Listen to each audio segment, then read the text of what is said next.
Permuta de imóveis da União. Permuta de imóveis públicos. Como deve proceder a administração pública quando tem interesse num determinado imóvel particular e como deve proceder a administração pública se esse particular também tem interesse em um imóvel público. Ou se a administração pública não tem como pagar o imóvel do particular, mas tem, por exemplo, terrenos que pode dar em pagamento. Essa questão é polêmica no direito.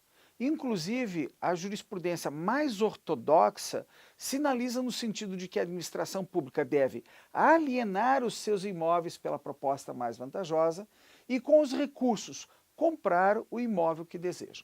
Eu sou o professor Jacobi Fernandes e neste vídeo nós vamos abordar resposta do Tribunal de Contas da União à consulta formulada.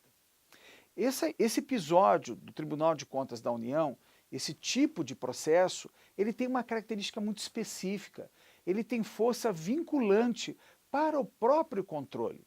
E essa decisão que você vai encontrar na descrição deste vídeo tem efeitos para todas as esferas de governo. Vai muito além da União, abrange estados e municípios, porque o próprio Tribunal de Contas da União declara, pela sua súmula 222, que a jurisprudência abrange estados e municípios.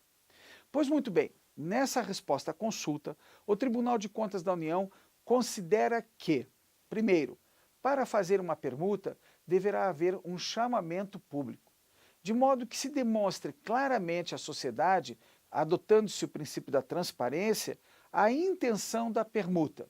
Ou seja, a administração declara isso para que surjam outras oportunidades de negociação. E o Tribunal de Contas da União também esclarece: se aparecer mais de um interessado em propostas de permuta, a formular em propostas de permuta, nem assim a administração está obrigada a fazer licitação. Por quê? Porque pode se servir do artigo 24, inciso 10 da Lei 8666, que autoriza a dispensa de licitação. Há um pequeno reparo que nós devemos fazer na resposta à consulta. O Tribunal de Contas da União decidiu que é possível, em casos em que os valores são diferentes, que o particular devolva à administração pública a diferença. Perfeito o raciocínio, porque dificilmente você vai encontrar dois imóveis que tenham o mesmo valor, ou um conjunto de imóveis que tenham o mesmo valor do imóvel pretendido pela administração. Portanto, a devolução de parte dos recursos é um ótimo esclarecimento prestado pelo TCU. Mas, como disse, há um pequeno reparo a fazer. O Tribunal de Contas da União excedeu um pouco a resposta à consulta e definiu que esse valor a ser devolvido nunca pode ultrapassar a 50% do valor do imóvel. Pois muito bem, essa exigência, essa restrição não advém da lei.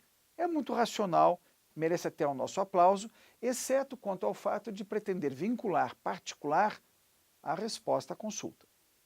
Muito bem, continue acompanhando nosso trabalho, inclusive nessa matéria de imóveis, que nós lembramos, é uma forma adequada à captação de recursos.